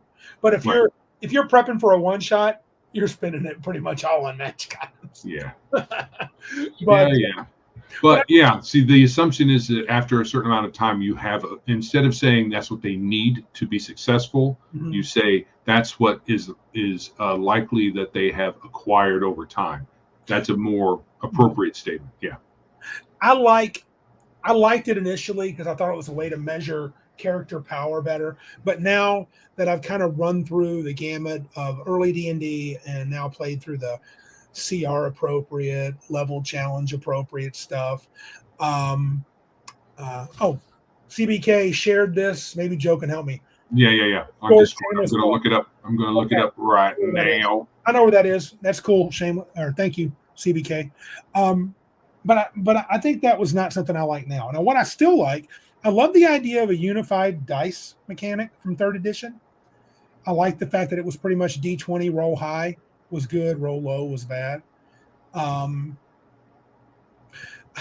Well, Killraven, the math did assume that PCs had certain amounts of resistance, deflection, or other bonuses. It assumed that if you were like at 7th level, characters should be fighting ogres and then giants, and then the next levels they should fight this and then that. I would maintain that you could throw a lot of that to the wind and just realize your characters aren't as buff as they appear. So you got to be careful putting them against certain foes that need certain modifiers. But you're right. The creators created the game assuming the mathematics would progress with certain bonuses and certain gear as you leveled. They absolutely did do that. So we know that for sure. They have talked about it. I've heard several designers say that was something that they did. He is correct. I think that's a mistake. I agree. I think that was a poor decision. In hindsight, when it came out, though, we kind of liked it, though. Yes. It made the game more generic. Yeah. And more predictable. Go ahead. I didn't want to hog the spotlight. I don't want to take all the concepts. Did you have any that you liked in particular? I liked how initially in 3rd edition how they threw a bone to the wizards a bit and allowed their intelligence modifier to give them extra spells like the clerics did in previous editions up to then. Although there was still some aggravation, like clerics still got more of the 0 level spells based on their wisdom, and wizards did not. But the other parts were the same, and I was like, well, where's the disconnect here? Why do these guys continue to say not go the whole route? They just say, well, we'll just give you a little bit. Right. Well, it wasn't a little; it was a lot. It was you could. But they ignored the 0 level spells, which was weird. Which is weird. I mean, it's not a huge deal because they're zeros, and even then, they didn't give you a whole lot of extra oomph. But it was just annoying. It was an annoying little, in my opinion, a little jab. But I liked initially the unified mechanic because, like you said, because their 2nd edition and 1st edition did have a lot of subsystems that used different mechanics and very odd, like grappling and all of that. And psionics were a weird add-on. Yeah. So some people think that gave them charm. I thought it made them a little too silly. You can use different systems, but use systems that kind of make sense. Like with psionics in 1st edition, they made you a target more than they helped you out as a PC. More when you did the optional psionics in the back of the player's handbook, you ended up becoming a target for psionic monsters, and they usually were much more powerful than you and crushed your mind and sucked your brain out. Yeah. That's usually the way it went, unless you were really lucky or cheated and rolled really high on your psionics, you were going to get eaten. Yep. But with 3rd edition, they just made another type of spell. Yeah. Which kind of made it a little generic. I do think the 3.0 Psionics handbook had more flavor than the 3.5. I think expanded Psionics handbooks not only made them too powerful, it was weird because in 3.0 Psionics were kind of like a weak sorcerer. They were the weakest of those 3 classes. Sorcerers were already weak in 3rd edition. Less than ideal. They were just damage dealers. And but in 3.5, the psionics became way overpowered. Though they were cool, I thought some of the powers were better described in 3.0, and I like when they had the subclasses. Basically, your specialty psionic, you had nomads and telepaths, and they had cool little things they could do. Even though they weren't really powerful, they were kind of a weak sorcerer. They definitely felt more like a scion, something special, doing unique, very narrow things quite often with power points. I think there might have been a happy medium if we could have taken some of the psionic attack and defense modes from 2nd edition and turned them into a point system. Yeah, Killraven just mentioned it. He says, I still like 2E psionics best of the versions made. I like its flavor by far. The flavor for second edition was much better. The complete Psionics handbook was pretty solid, though I think there were still a lot of powers that sucked. There were a handful, like Disintegration Field was pretty boss. Pretty boss. I love Fort Reflex Will. That's still my favorite saving system. Yes. Just breaking it down to 3, your stamina, your dodge ability, and your force of will. We're probably going to have some version of that in our Mud Sword. What's DM James saying? He's not a... I've always been a no psionics in my fantasy guy, but have no problem with psionics in sci-fi games. Yeah, like Stars Without Numbers or Traveler. That's fine. I don't disagree, and Fladey agrees. Fladey1 says, I never felt the groove of psionics in D&D, but love riffs. I think overall, I agree with you. I don't think in Mud Sword we're going to have a psionic character. Well, you could replace magic with psionics in D&D, not have the magic user, but have scions, let's say. And it would be more of a sword and sorcery feel type of game, in my opinion. Yeah. But having both is kind of weird. Yeah. I think, like I said, back to Fort Reflex and Will, I think it was the best, better than a single saving throw, probably. I like the simplicity of a single saving throw from Swords and Wizardry, but I do like Fort Reflex Will. I think it gets out of hand, mainly because of 3rd edition modifiers and really hate the feats that would let you use your wisdom modifier to add to your reflex. Remember those feats late in the game? That's late in the game. Those were so because the monk didn't need any more help with their saving throws, but they could use those. Oh, the monks were sometimes you could triple up on a saving throw with stats. What about the Pathfinder Paladin? His saving throws were insane. Yeah. BAB was another concept I really liked. Base attack bonus rather than Thaco, +1, +2, +3. I vastly prefer that. Increasing armor class for sure. Increasing armor class. Yes. Yeah. I like that better. Raven says Fortitude Reflex Will because it's more intuitive, and so is BAB. What did you think of SR? Spell resistance, change from magic resistance.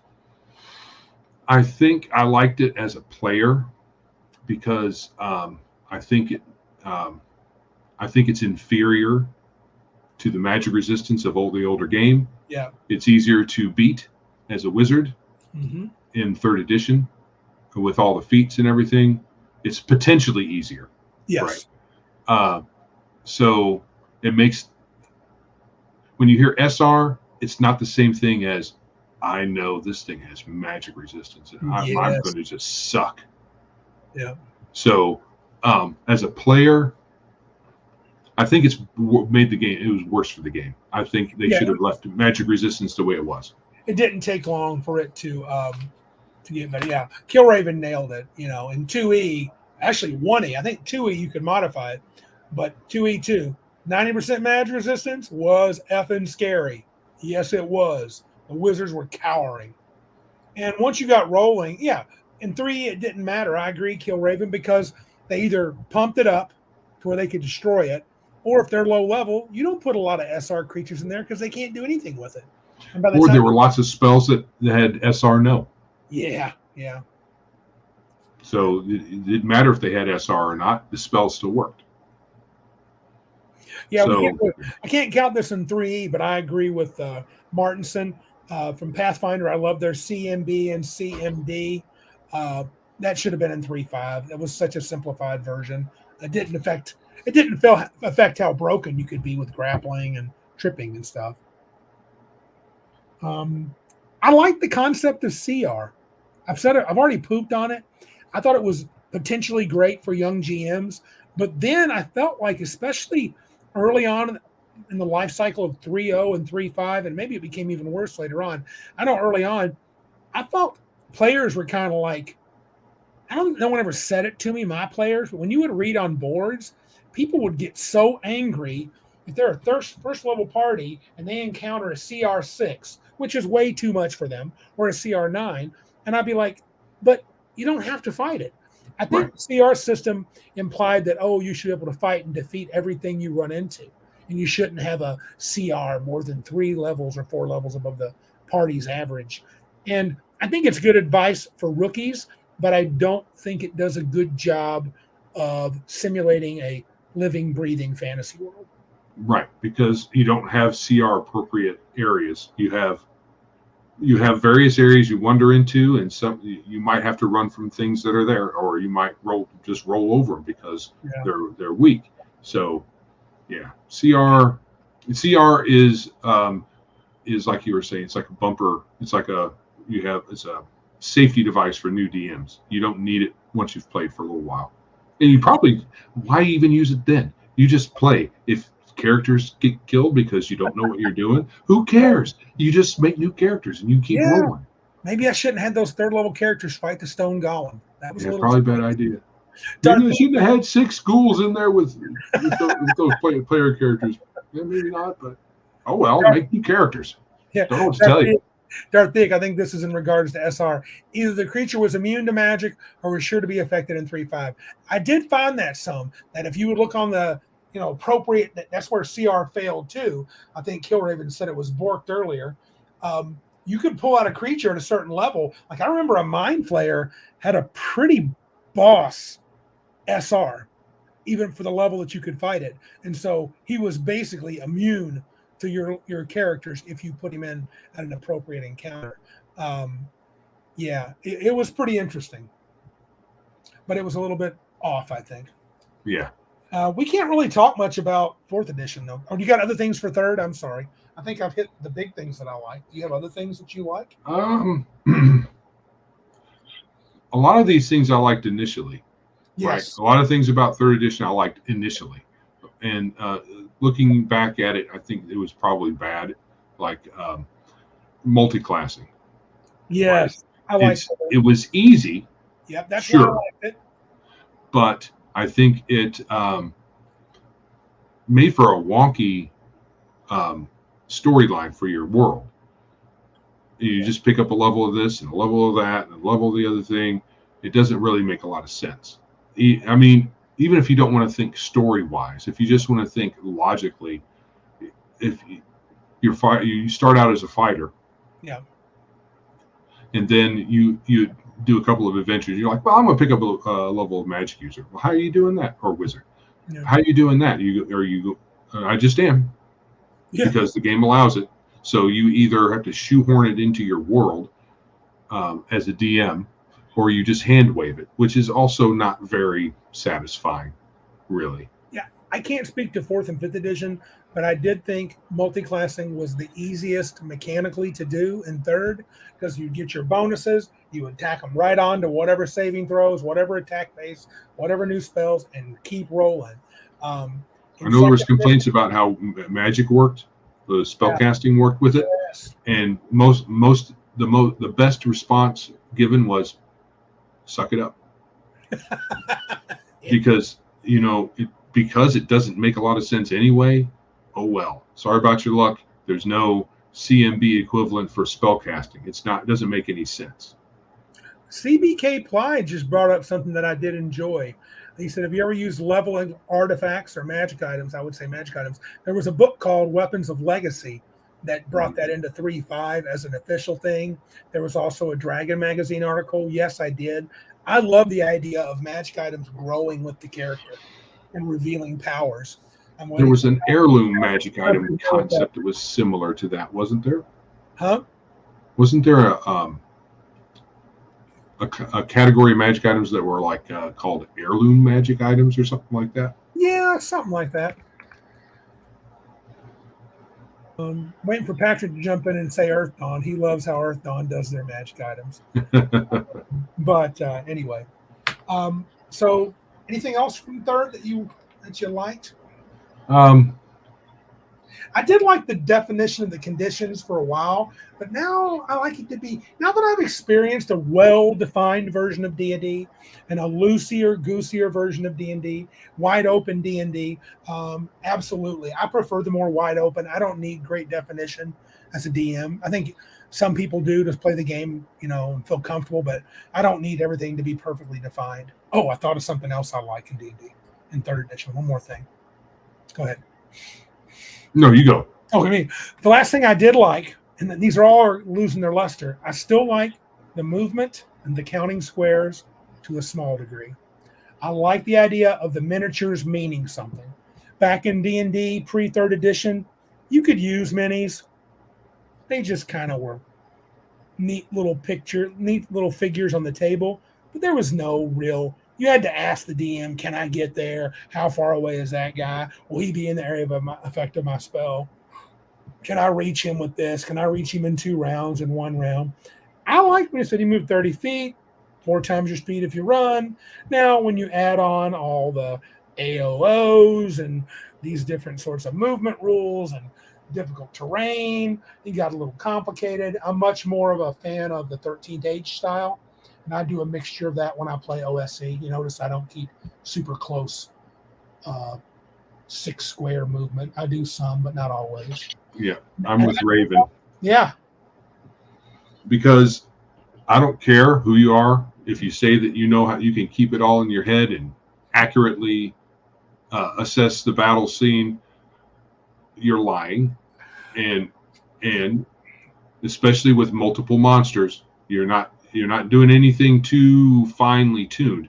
If you say I got the general idea, we're just going to roll with it, I believe you, and I'm fine with that if we're doing theater of the mind.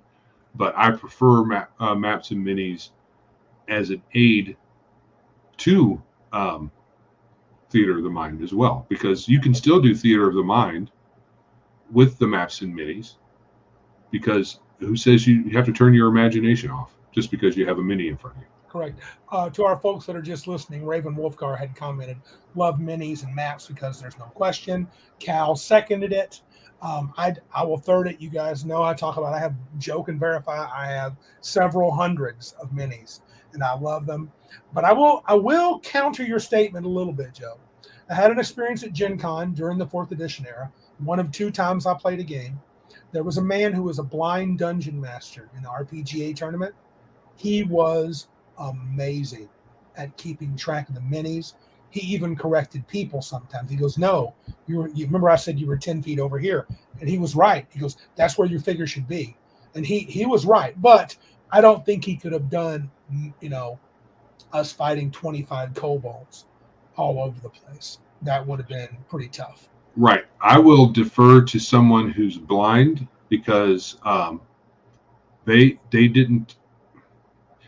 They have to use more of their mind to fill in for what we have in our vision tell us.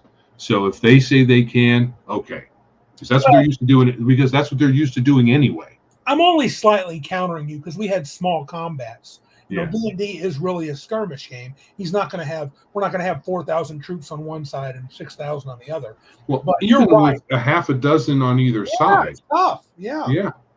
Or some typical things, you're going to have a dozen goblins and then a chieftain, maybe 1 or 2 spellcasters on the bad guy's side, and then you have the PCs. Yeah. Well, Calvinone, he's backing you up here. Just because you have props doesn't mean you're not also doing theater of the mind. Yeah. I love a mixture. The game plays better. I tend to have these. There's a company called Game Night Life. I don't know if they're still in business, but I kickstarted. I have these magnetic squares that I can draw on, and I can build my encounters. And Joe knows I usually have 6, 8, 10 of these out, and I just draw the encounters. I don't necessarily draw the whole map. I'll describe chunks of it, but when you come to rooms or encounter situations, then I'll do a little bit of detail. And I think the game flows faster that way. It's a good mixture. Theater of the mind with your minis is fun. Yeah. Cal says, just because you have props doesn't mean you are not also doing theater of the mind. We agree. Yeah. It's a false dichotomy that a lot of people, when they're talking on their shows, set up one against the other as if they're mutually exclusive almost. They may not mean it specifically that way, but it comes across that way. It does. And I'll be honest with you, I wouldn't like playing theater of the mind with 6, 7 players and me DMing, trying to keep track of all that crap. Cigar DM says something. This is a real thing. I have adult ADD. If you want me to keep concentrating on what's going on game-wise in front of me, I need miniatures. I think it helps people. Some people it helps. And I mean, I can do a complete theater of the mind, but I really like a good mix. I'm with Joe and Cal and Cigar here. I want my minis out.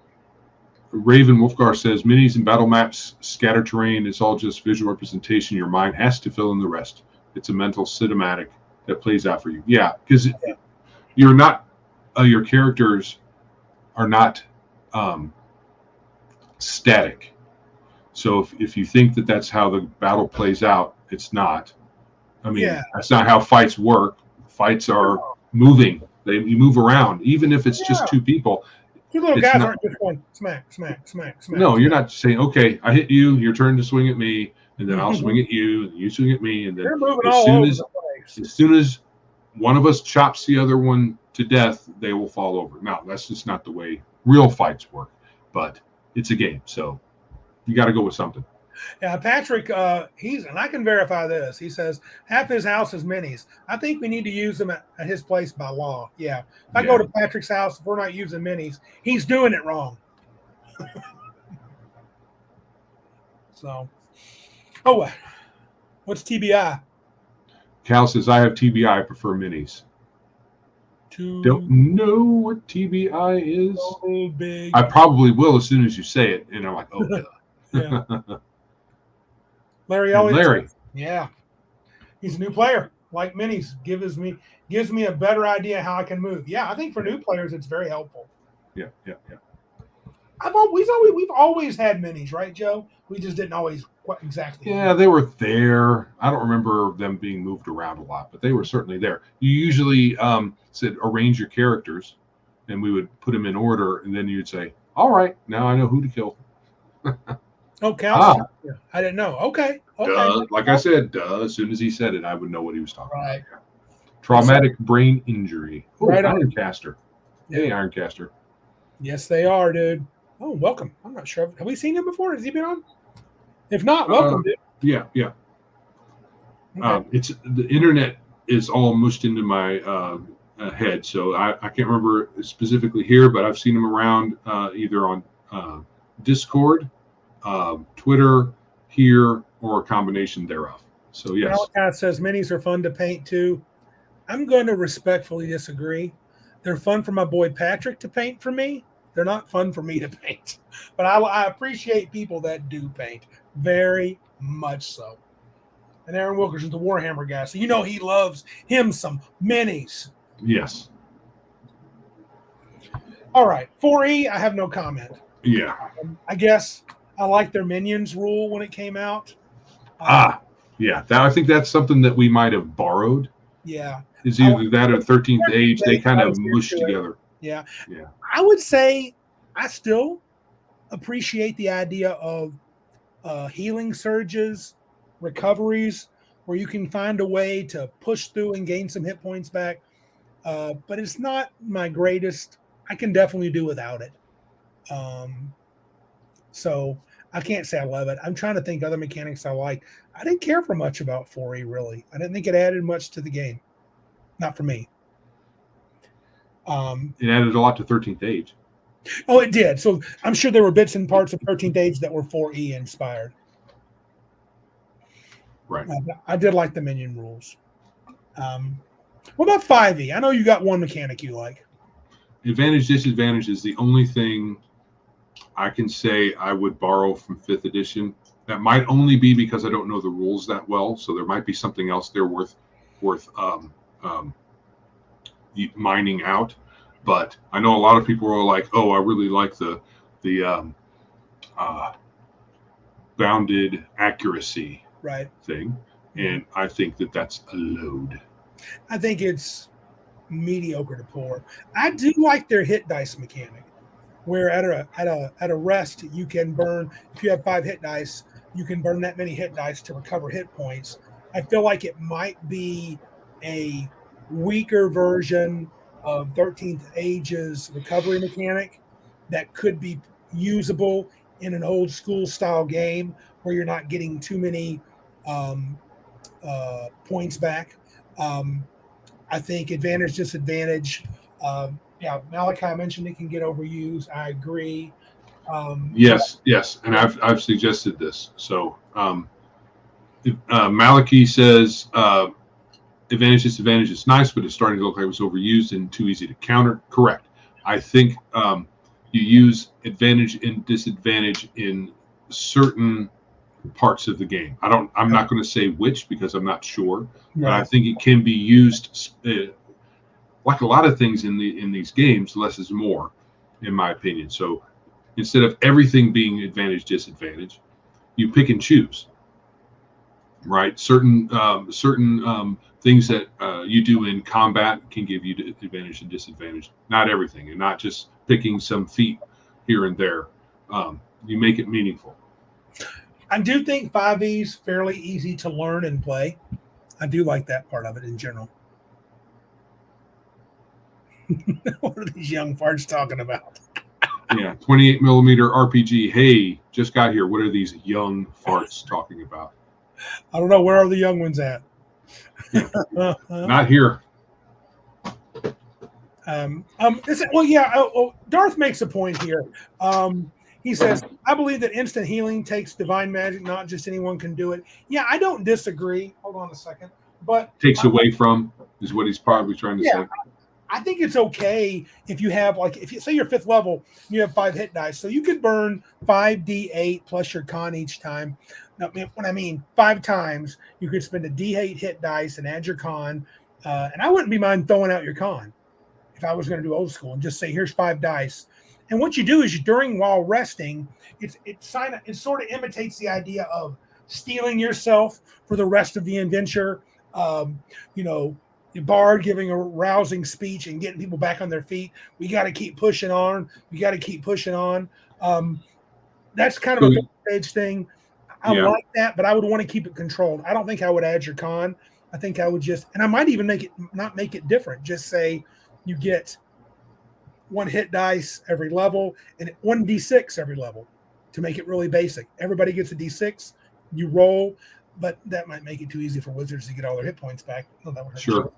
I think a good way of looking at what that particular type of mechanic does is instead of it saying it heals you, it leans on the age-old for gaming, D&D specifically, that hit points. The idea that hit points aren't your health, although they are.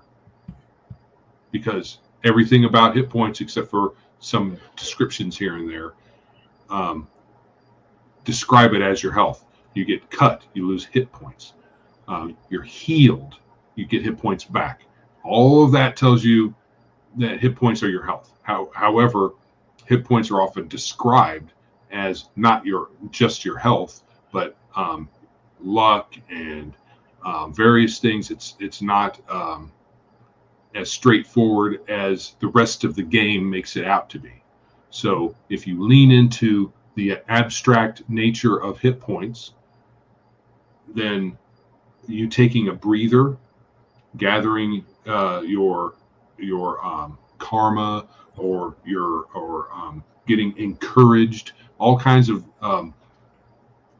flavorful things. You can use those things to describe what happens when you use your hit dice or whatever mechanic you might want to use for self-healing. So you're leaning into that abstractness when you do that. I think that the abstract nature that folks talk about with hit points is malarkey. Hit points are your health, because everything else in the game, when you get hit with damage, when you get hit with a sword, fire, all those things take your hit points. You take damage. It's called damage. When you get healing from a cleric, it's called healing, curing wounds. It's not restoring your karma or restoring your luck. Or what about restoring?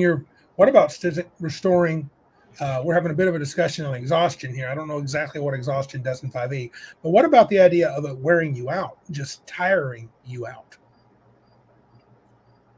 That you're tired, that you dodged that blow, but you're tired and you're weakening.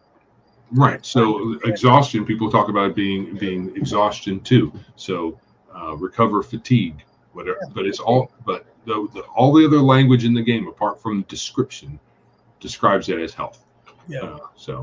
Yeah. Like I said, I personally think there's room for for a way to recover some hit points. I just wouldn't want it to.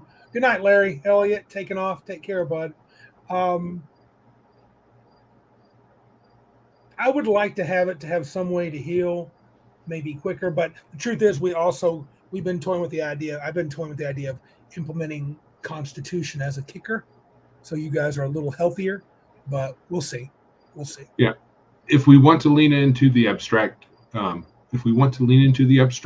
say hit points are abstract, then I'm fine with having an abstract thing like taking a knee or something like that in between encounters to center yourself. And there's one clone that says if you eat a hearty meal, you get to heal yourself a little bit. So you recover hit points. We should, if we're going to do that, and I think in our description when we write it down, we don't use the word heal.